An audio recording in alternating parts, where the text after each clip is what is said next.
It's Gotham City, 2 a.m. A man in a black suit crouches on a gargoyle 400 feet above the street, watching a drug deal through lenses that cost more than most people's houses. He's not a cop. He has no badge, no jurisdiction, no legal authority of any kind. He's been doing this for 15 years. He's broken bones, destroyed careers, turned friendships into ash, and driven at least 2 people insane in the process of protecting a city that has never once asked him to. And here's the thing nobody talks about. It's working. Crime is down, the streets are safer, the people he's put away stay put away. By every measurable standard, Batman is winning. But somewhere underneath that city, in a cave he built himself, Bruce Wayne sits in front of a wall of monitors covered in files. Files on the Joker, files on Ra's al Ghul, files on Bane, and in a drawer that only he knows about, files on Superman, Wonder Woman, The Flash, Green Lantern, Aquaman, and the Martian Manhunter, his own teammates, his own friends, because he doesn't trust them. He doesn't trust anyone. In 1513, a man named Niccolo Machiavelli sat in exile outside Florence, banished from the city he had spent his life serving, and wrote a short book about power, how to get it, how to keep it, and what the obsession with it turns a man into when he doesn't understand what it truly costs. The book was called The Prince. It became the most dangerous political document ever written, not because it taught rulers to be evil, because it told them the truth about what power actually requires, and had the audacity to be right about most of it. Machiavelli was not interested in morality. He was not interested in good or evil. He had one question, and only one. What does a man do when he decides that winning is all that matters? And what does that decision cost him in the end? He had no idea that 500 years later, the most precise answer to that question would be a fictional vigilante in a bat costume, haunting the rooftops of a city that needs him and fears him and can never fully trust him. Batman is what Machiavelli warned us about. Not because Bruce Wayne is a villain, but because he isn't one. And that's the part that should make you deeply uncomfortable. The prince who chose fear. To understand Batman, you have to understand the choice he made in a theater alley when he was 8 years old. Not the tragedy, the decision. 2 things happened the night Thomas and Martha Wayne died. Bruce lost his parents, and Bruce decided what that loss meant. He didn't choose grief. Grief happened to him, the way it happens to everyone. He chose war. He chose armor. He chose, at 8 years old, to make himself into something the darkness would be afraid of, rather than something the darkness had already broken. That is a Machiavellian choice made by a child who didn't know Machiavelli existed, and it shaped everything that followed. Machiavelli's most famous line is also his most misunderstood. He wrote, "It is better to be feared than loved if you cannot be both." Most people hear that as cynicism, as an endorsement of cruelty. It isn't. Machiavelli was making a precise, almost clinical, strategic observation. He wrote that love is maintained by obligation, and men break obligations whenever it suits them, because most men are selfish and self-interested, and will always prioritize their own survival over their gratitude. Fear, however, is maintained by the dread of consequence. That dread doesn't rationalize. It doesn't get tired. It doesn't decide to make an exception tonight because tonight is special. Love depends on other people choosing to give it to you. Fear depends only on you. Bruce Wayne understood this principle before he'd ever read a book about it. He built an entire alter ego around it. The bat symbol is not branding. It's a psychological weapon, chosen specifically because bats terrified him as a child. He took the thing that made him small and turned it into the thing that makes criminals freeze. The darkness, the voice, the deliberate theatrics of every entrance and every disappearance. None of it is accidental. Batman is the most sophisticated fear generation machine in the history of fiction, and it works. That's what the DC animated universe never lets you forget. Batman is effective. The criminals of Gotham don't just avoid him, they flinch at shadows. They see him in their nightmares. He has broken men using nothing but darkness and proximity and silence. But here is where Machiavelli's warning begins. He wrote that a prince who rules by fear must be extraordinarily careful never to cross the line into hatred. Fear keeps people compliant. Hatred makes people revolutionary. A city that fears its protector will accept him. A city that hates its protector will eventually build a machine to destroy him. The line between the two is thin, and every prince must decide how close he's willing to walk to it. Batman spends every single night walking that line. In Batman the Animated Series, look at the way Gotham's civilians civilians talk about him. Not admiration, unease. Relief mixed with something that isn't quite comfort. They're glad he's out there. They're also slightly terrified that he is. That duality is Machiavellian governance working exactly as designed. And it's also the first sign of everything that's about to go wrong. Machiavelli wrote that a prince must know how to be both the lion and the fox. The lion conquers through raw power. The fox survives through cunning and deception. He was explicit. A prince who relies only on the lion does not understand power. Force is too blunt. It creates enemies who aren't afraid, only injured. It invites challengers who see strength and decide to match it. The prince who only ever shows the lion will eventually face someone with a bigger one. But the warning that nobody quotes is the other half. Machiavelli also wrote that the fox who relies only on deception will eventually be exposed. And exposure is not merely embarrassing, it is fatal. Not to the prince's body, but to everything his power rests on. The moment the mask slips, the prince becomes a man, and men can be beaten. Batman is the fox. He has always been the fox. The secret identity isn't just a safety protocol, it is the central, load-bearing pillar of his entire power structure. Bruce Wayne provides the money, the resources, the cover, the access to places Batman cannot go. Batman provides Bruce Wayne with the mission that keeps him alive. They are not two people, they are two masks, worn in different rooms, neither of which is actually a face. And Machiavelli's absolute, non-negotiable rule for the fox is this: he must never, ever be caught. Watch Batman: Mask of the Phantasm, the greatest Batman story ever put on screen, and it isn't close. And pay attention to what it's actually about. It's not really about the Phantasm. It's about the moment Bruce Wayne came closest to taking the mask off permanently. He was in love. He was happy, genuinely happy, in a way we almost never see Bruce Wayne be. Andrea Beaumont gave him something nobody else had, a reason to choose being a person over being a symbol. There's a scene at his parents' grave that is one of the most devastating moments in DC animation. Bruce is on his knees in the rain, essentially asking permission to stop, to be human, to walk away from the war and let the city figure out how to protect itself without him. He has the ring, he has the woman, he has the exit. And then the bat signal cuts through the sky, and he goes. Not because he has to, because he's already forgotten how not to.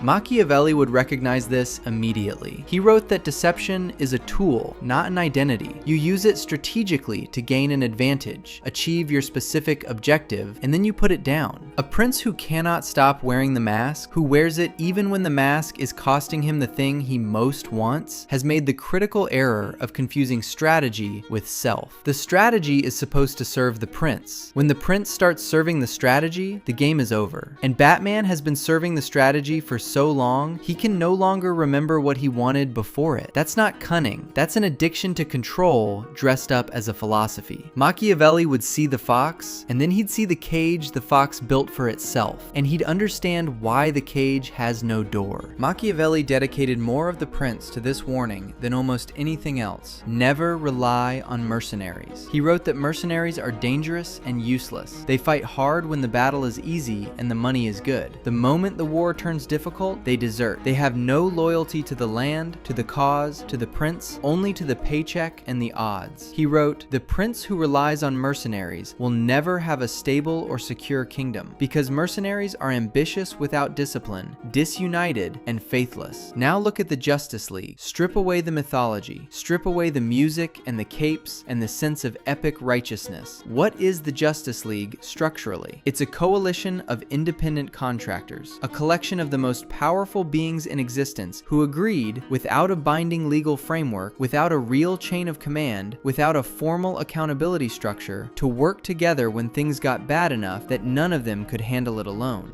Batman helped design that structure deliberately, because Batman doesn't build institutions. He can't, because institutions require trust, and trust requires revealing yourself, and he has never fully revealed himself to anyone. He builds contingencies. He builds exit ramps. He builds systems that function even after everyone involved has turned on each other. Justice League Doom, the animated adaptation of Mark Waid's Tower of Babel arc, is the most Machiavellian story in DC animation history, and it's not even close. Someone steals Batman's files. Not his money, not his equipment, his files. The detailed, operational, devastatingly precise files he maintained on how to neutralize every member of the Justice Justice League if they ever went rogue, or were mind-controlled, or decided on their own that the world needed saving in a way the world wouldn't consent to. Superman's vulnerability to a specific kryptonite variant. The Flash's need for constant sensory input to maintain speed. Martian Manhunter's pathological fear of fire. Every single ally mapped. Every single weakness cataloged. Every single contingency prepared. When the League confronts Batman, he doesn't apologize. He explains. He says he was right to prepare for the possibility that any of them could become a threat. He says that someone had to think about this, and since none of them would, it had to be him. And he is not wrong. That is the unbearable part. From a pure Machiavellian perspective, Batman made the rational calculation. He identified the most powerful coalition in existence, joined it, and then immediately began preparing for the day it might need to be dismantled. He treated his allies the way Machiavelli said a wise prince should treat borrowed armies. Useful for now, inherently unreliable, to be managed rather than trusted. But here is what Machiavelli understood that Batman still hasn't absorbed. The prince who treats his allies like mercenaries will eventually turn them into mercenaries. The moment the League sees those files, something fundamental breaks. Not their respect for his tactical genius. They all already knew he was several steps ahead of them at all times. What breaks is the assumption underneath the partnership. The assumption that the cave was the one place in his operation where the mask came off. That in the Watchtower, with them, Bruce Wayne was actually present. The files prove he wasn't. He was always Batman in that room. He was always 3 contingencies deep, always accounting for the scenario where every person in that building became his enemy. There was never a moment of genuine alliance, only managed proximity. Machiavelli warned that the prince who cannot build real loyalty, who can only manufacture compliance, will always be one catastrophic event away from governing alone. Every ally becomes temporary. Every partnership has an expiry date. Batman doesn't have allies. He has resources he hasn't had to use against each other yet. Here is the question that every great Batman story circles around, without ever quite landing on directly. Is it working? Not the individual victories, not the night-to-night crime statistics. The fundamental project, Bruce Wayne's lifelong war on crime, the thing he sacrificed his humanity to pursue. Is it actually winning? Because Machiavelli wrote something that no Batman highlight reel will ever show you. He wrote that a prince who seizes power through force and fortune, rather than through genuine virtue, will find that maintaining that power is the hardest thing of all. Getting the throne is easy if you're brutal enough and smart enough. Deserving the throne, in the eyes of the people, in the logic of history, is something else entirely. The acquisition was easy. Bruce was always going to be good at acquisition. The legitimacy is impossible. And somewhere deep in the cave, he knows it. Look at the Rogues Gallery, not as a collection of colorful supervillains to be defeated in third act fights. Look at it as a system. Batman arrived in Gotham and made ordinary crime structurally impossible. Small-time criminals couldn't operate anymore. The risk was too high, the consequences too unpredictable. So what evolved in the space he created? Extraordinary criminals. Criminals who were theatrical enough to be his match. Criminals who understood that in Batman's Gotham, you couldn't just rob a bank. You had to make the bank robbery mean something. You had to have a philosophy, a gimmick, a fixation that made you resistant to the simple calculations of risk and consequence that stopped everyone else. He needed to be more terrifying than anything they could imagine. So they imagined the Joker. And here is the legitimacy problem in its purest form. The Joker exists because Batman exists. Not morally, the Joker's crimes are his own, but ecologically. In a Gotham without Batman, the Joker is just a violent criminal who gets arrested and processed by a functional justice system. In Batman's Gotham, the Joker is a philosophical counter-argument. He is chaos responding to control. He is the city's immune system attacking the thing that rewrote its cellular structure. Batman cannot beat the Joker. He has never beaten the Joker. Every time he puts him away, the Joker comes back and people die and the cycle accelerates. The one solution that would actually work, the one that Ra's al Ghul and the Joker himself have both articulated at different times from opposite directions, is the one Batman has sworn never to take. And Machiavelli would say, a line is not a philosophy. A line is just the limit you haven't been pushed past yet. It tells you nothing about whether your system is working. It only tells you what you're not willing to do about the fact that it isn't. Ra's al Ghul is the most important character in the Batman canon for this reason. In Batman the Animated Series, Ra's doesn't present himself as a villain. villain. He presents himself as an honest assessment. He has lived for centuries. He has watched every version of Bruce Wayne's project fail in every city across every generation. He has the longitudinal data that Bruce will never have, because Bruce won't live long enough to see his own failure play out completely. Ra's offer, join me, modernize the methods, operate at the scale the problem actually demands, is not a temptation toward evil. It is a temptation toward a version of effectiveness that Bruce has already privately wondered about. Bruce says no. He always says no, because Ra's crosses the line. But the argument Ra's makes before Bruce says no doesn't stop being true just because Bruce rejects the conclusion. That's the legitimacy problem. Bruce cannot refute it. He can only refuse it. Bruce Wayne is still in the cave. The monitors are still on. The files are still current. The Joker is somewhere in Gotham, probably laughing at something that isn't funny to anyone else. And Batman is already 3 steps into the contingency for the next time they meet. In the Watchtower, the League is assembled, and Batman is at the table. And every single person in that room knows he's already running scenarios they haven't thought of yet. And they let him stay. Not because they fully trust him, because the alternative, a world without someone watching, planning, holding the worst possibilities in his hands so nobody else has to, is more frightening than the man who does it. Machiavelli wrote that the most dangerous prince is not the one who wants too much, it's the one who is right about needing it. Bruce Wayne read every chapter of The Prince about how to seize power, hold power, and protect power from the people who would take it from you. He learned every lesson. He just never got to the part where Machiavelli asks what kind of man is left when the power is the only thing he was never willing to put down. The cape is not the armor, the cave is. If Machiavelli describes Batman, wait until you see what our next video will be, not what you think. Subscribe, it gets darker from here.